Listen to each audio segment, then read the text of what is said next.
Đêm đêm khiêu ngọn đèn loan,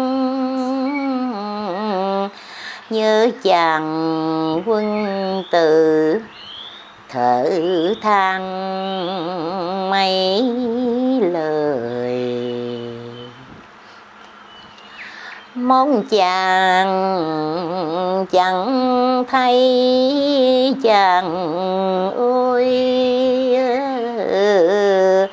thiếp tôi trằn trọc dội rời chân ra.